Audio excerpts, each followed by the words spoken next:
হরি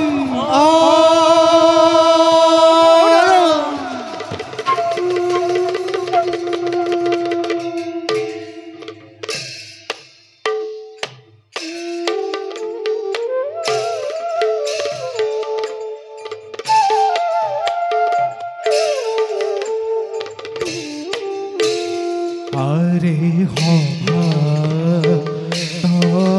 প্রবেশ করে ঘুকে তুন আরে ধীরে ধীরে সরি যাই বিখান আরে ধীরে ধীরে সরি যাই বিখান আরে তার কারা মেরে যাকো জানে হর্ব জনহরি রাম হরি বুলি ডাকা হভা হর আরে রাম হরি বুলি ডাকা হভা হর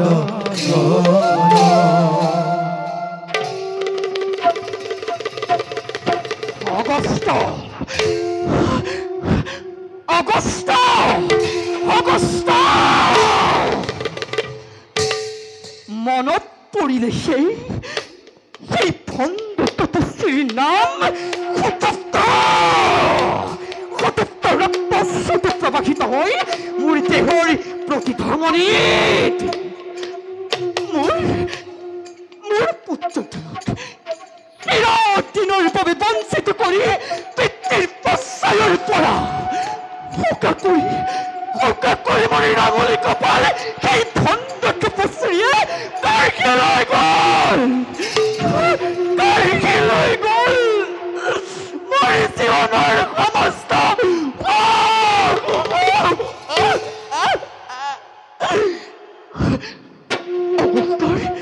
অগস্তৰ এটি অভিঘাত অগস্তৰ এটি অভিঘাতত ধ্বংস হৈ গ'ল মোৰ সোণৰ সংসাৰ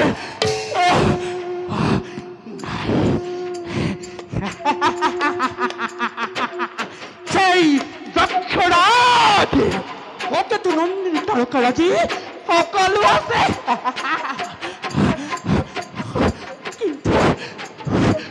কিন্তু নাই আজি মোৰ স্নেহশীল স্বামীৰ সান্নিধ্য সেইদিনাই মই মনে মনে কৰিছিলো প্ৰতিজ্ঞা ভিক্ষণ ঋষি শূন্য মই পাৰিম মেদিনী তাৰ বাবেই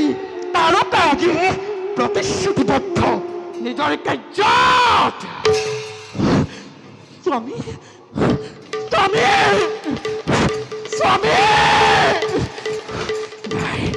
উত্তমাৰে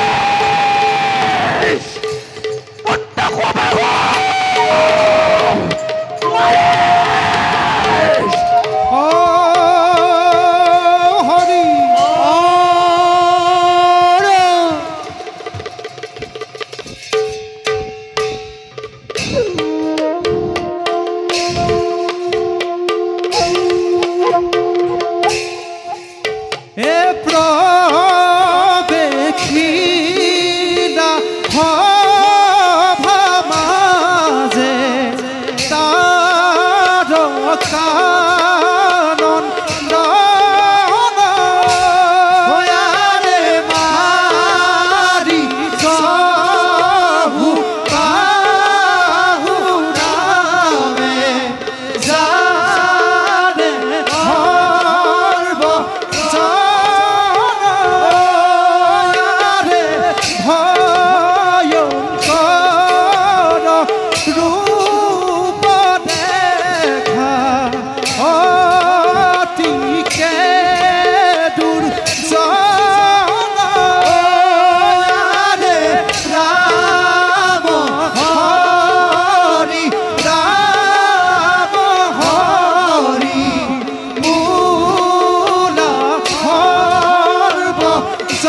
অত্রি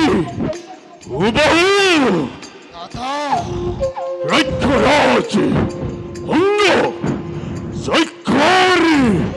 নন্দিনী তারকার উত্তরময় মারিস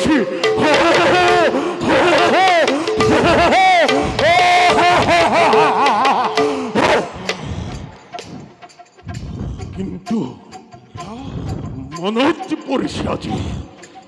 মনোজ পরিষে আজি ওই ঘোর কালর হই করুণ দিনের কথা অত্রি হুবাহুর হতে অরণ্য অরুতে বিস্মরণ লঘু দুঃখ গুরুদণ্ড আমাকে অকষ্ট করিলে প্রধান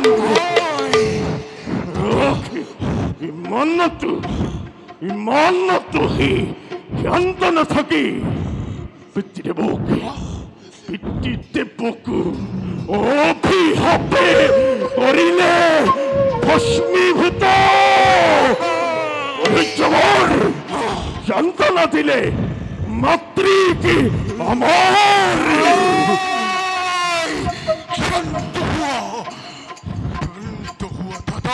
হয় অনতি পেলাই মুখ হেই অতীতৰ কথা অনুকষ্ট নিদিব ভক্তি কি তোমাৰ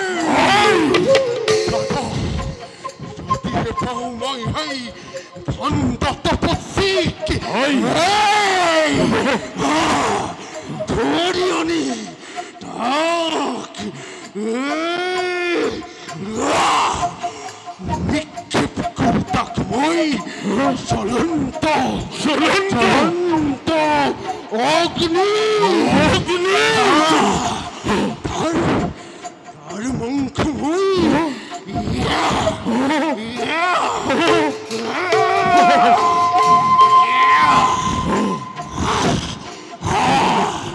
তাৰ মাংস মই কৰো ভক্ষণ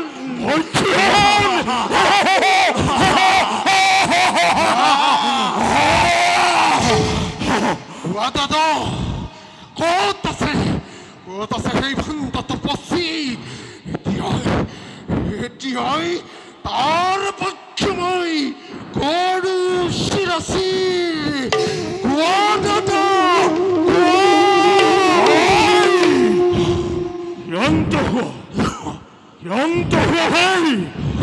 বিকল সম্বুধপৰ কোনো একে ঐক্য স্থানতে আত্মগোপন কৰিছে এই পাখণ্ড ঐত্যাপিও এভাই ঐত্যাপিও পুৰণাই মই তাৰ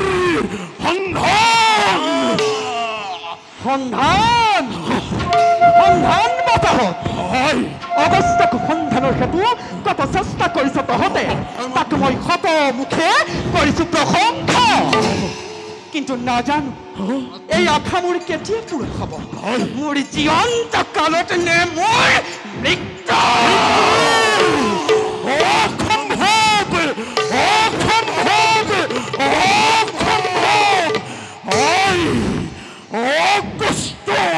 পথাৰ পূৰ্বে আহে যদি মৰণ তোমাৰ এই মাৰিছে স্বৰ্গ মধ্য পাপু কৰি বিদীৰ্ণ পিঠাটাকু পাঠ্যক্ৰম নতুনকৈ বিধিলিপি লিখিবৰ বাবে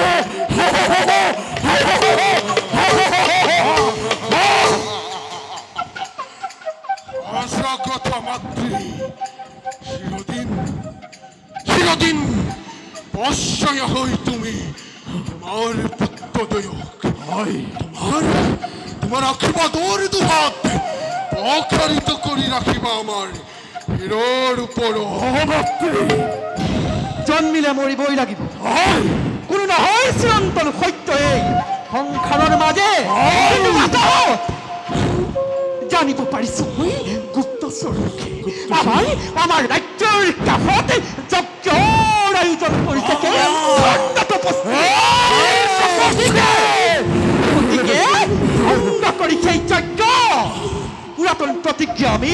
পালিব লাগিব যদিহে নোৱাৰা পালিব প্ৰতিজ্ঞা মৃত্যু মোৰ জানিবি নিশ্চয় মৃত্যু মোৰ জানিবি নিশ্চয়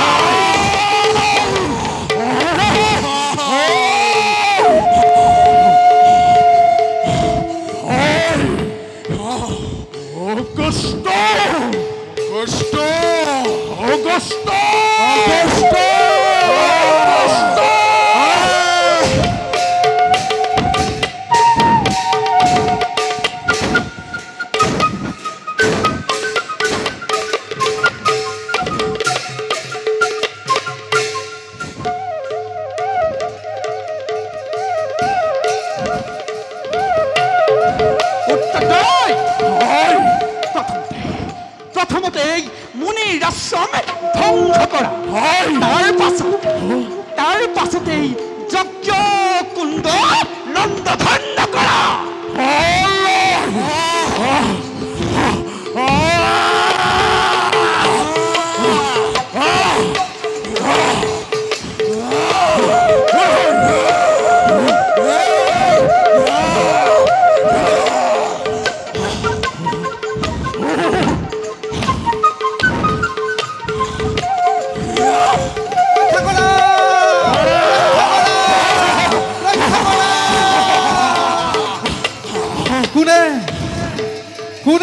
আশ্ৰমত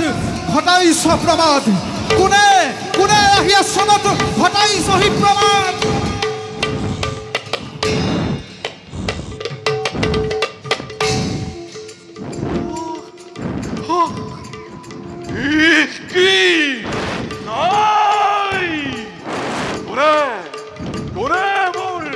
যজ্ঞস্থলী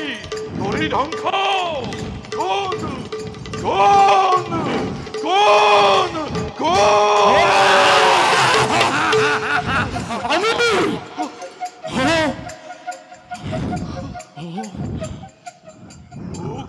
নন্দিনী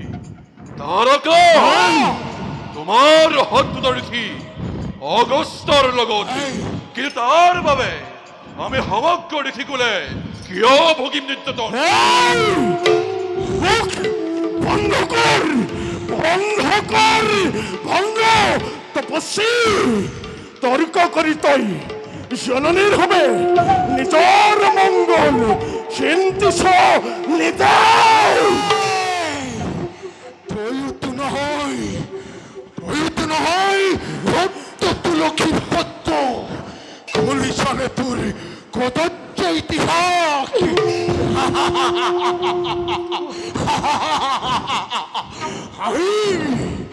আহির খুড়াক পাই সাধু সমাজে আহে বন্ধ কর তোর এই যজ্ঞ আয়োজন নহলে মৃত্যু তোর জানিবি এই আয়োজন নহয় উৎসৰ্গিত কোন ব্যক্তি বিশেষৰ বাবে নাই নাই মোৰ ইয়াত আপন স্বাৰ্থ সমগ্ৰ জীৱ তত শিৱ জগতৰ কল্যাণৰ বাবেহে মই এই মহাযজ্ঞ কৰিছিলো সত্তৰ মায়াজালেৰে আমাক বিভ্ৰান্ত কৰাৰ চেষ্টা নকৰিবি গুচাই দিলে তোৰ এই তপস্বীৰ গেৰুৱা বখন দেখিব জগতে তোৰ শৰীৰ পদক্ষেপী নিৰ্লজনী তোৰ সেই ব্ৰহ্মত্বক মই শতবাৰ কৰু পদক্ষেপ এতিয়াও হৈ যোৱা নাই বিশ্বামিত্ৰৰ তপৰ মহিমা সত্য ঘোষ দয়া ক্ষমা ধৰ্মৰ এই চতুৰ্স্তম্ভৰ বাবে আছো ধৈৰ্য ধৰি নহলে কি কৰিবি হেৰে খণ্ড তপস্বী উত্তৰগণ প্ৰথমতে কব আছে মুনি ৰাষ্ট্ৰ সকলো ধ্বংস কৰা তাৰ পাছত যাওঁ অৱস্থাক বিচাৰি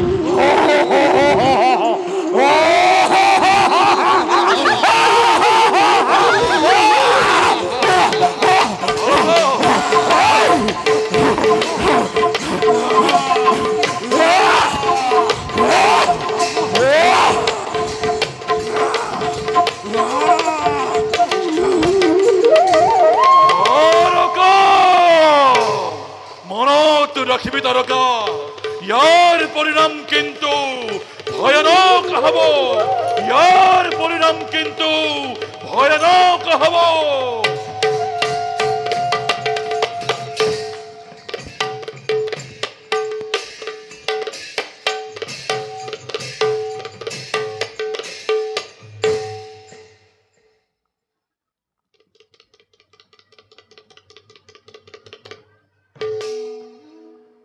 মহামান্য মন্ত্রী মহারাজ গুরুর গৃহত শিক্ষা লাভ করে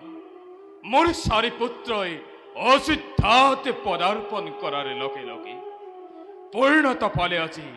অযোধ্যা রাজ্য হয় মহারাজ আৰু ধন্য হল এই দশৰথ ৰাজা কিন্তু কিন্তু মন্ত্ৰী কওক মহাৰাজ সময়ৰ কটিল গতি বাধক্যতাই দেখা দিছে মোৰ শৰীৰতে আৰু সেয়েহে ভাবিছো মন্ত্ৰী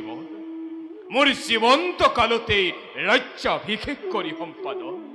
জ্যেষ্ঠ পুত্ৰ ৰামৰ হাতত ৰাজদণ্ড অৰ্পণ কৰিব খোজো এই ক্ষেত্ৰত আপোনাৰ মতামত কি মন্ত্ৰী মহাৰাজ শাস্ত্ৰই কয় জ্ঞানীজনে সময়ৰ সদ ব্যৱহাৰ কৰিব লাগে তাৰোপৰি মহাৰাজ হয় যদি শ্ৰীৰাম অযোধ্যাৰ ৰজা তেন্তে অযোধ্যাৰ গৌৰৱ জিলিকিব ধৰাৰ বক্ষত হৰি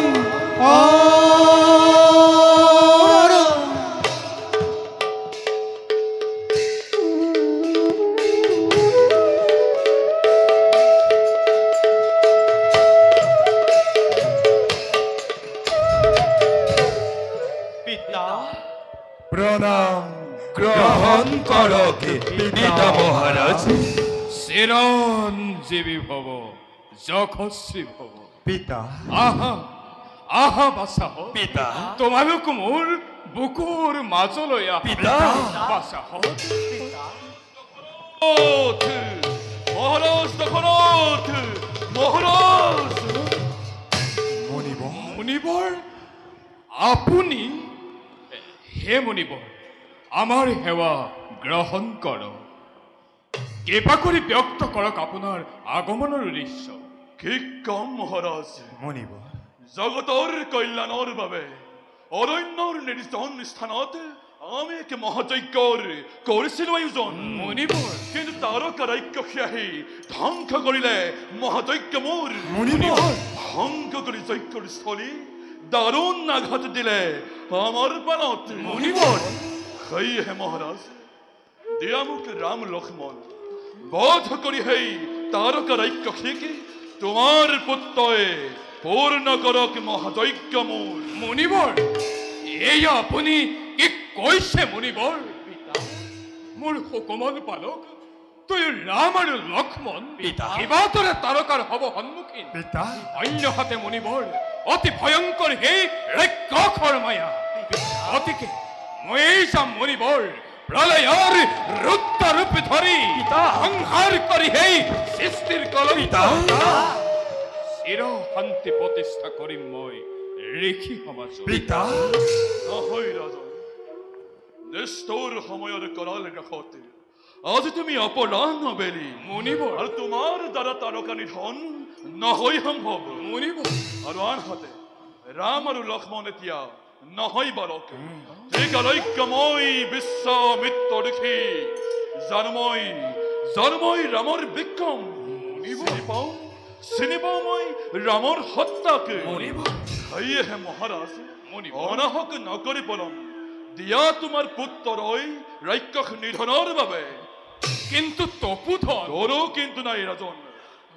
মই তোমাক দিলো প্ৰতিশ্ৰুতি, অক্ষত অৱস্থাতে ৰাম আৰু লক্ষ্মণক মই তোমাৰ ওচৰতে কৰিম প্ৰত্যৰ্পণ। বেশ, তেন্তে সেয়ে হওক মুনিবৰ। বাছা ৰাম আৰু লক্ষ্মণ। পিতা যোৱা, তোমালোক যোৱাবে মুনিবৰৰ সংগে অন্তেশপুৰলৈ, আৰু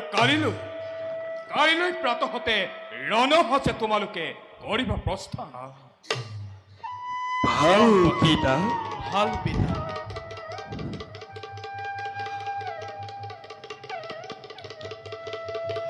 বলা কুমাৰ।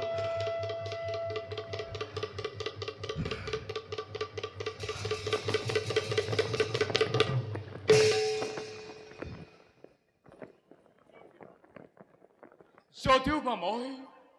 মুনিবৰৰ চৰণত তাৰকাক নিধনৰ হেতু মোৰ পুত্ৰদ্বয় ৰাম আৰু লক্ষ্মণক কৰিলো অৰ্পণ। মহাৰাজ, তথাপিতো কিয় জানো আজি মনত মোৰ জাগিছে সংশয়। পিতা পিতা ভৰত, মিছাতেই তুমি নহবা চিন্তিত পিতা। শুনা পিতা, জ্যেষ্ঠ ৰাম আৰু অনুজ লক্ষ্মণ যুদ্ধ বিদ্যাত অতিকে পাৰ্গত। ভৰত, অ পিতা, চাবা তাৰকাক বধ কৰি অৱশ্যেই তপোবনে বাসীক কৰিব ৰক্ষণ। কিন্তু বাছা ভৰত, পিতা কেকৈৰ পৰা আহিছে মাতুল তোমাৰ। মাতুল আহিছে কিয় পিতা? বাৰ্ধক্যজনিত ৰোগত আক্ৰান্ত মাতামহ তোমাৰ। মাতামহ? আৰু সেয়েহে বিচাৰিছে কাষত এবাৰ। আৰু কালিলৈ প্ৰাতঃতে তোমালোক যাত্ৰা কৰিবা কেকৈৰ ৰাজ্যলৈ। লগত যাব শতুঘ্ন কুমাৰ। অৱশ্যেই পিতা। নিশ্চয় যাম পিতা আমি মাতামহৰ কাষে। বেশ, তেন্তে এতিয়া ব'লা, আজি মই মোৰ 4 পুত্ৰৰ সমে নৈশ আহাৰ গ্ৰহণ কৰি কিছু কথা মই কৰিব আলোচনা। ভাল পিতা। এবে ব'লা, যাওঁ আমি মাতৃৰ সমীপে। বলা পিতা। বলক মন্ত্ৰীবৰ, আহক মহাৰাজ।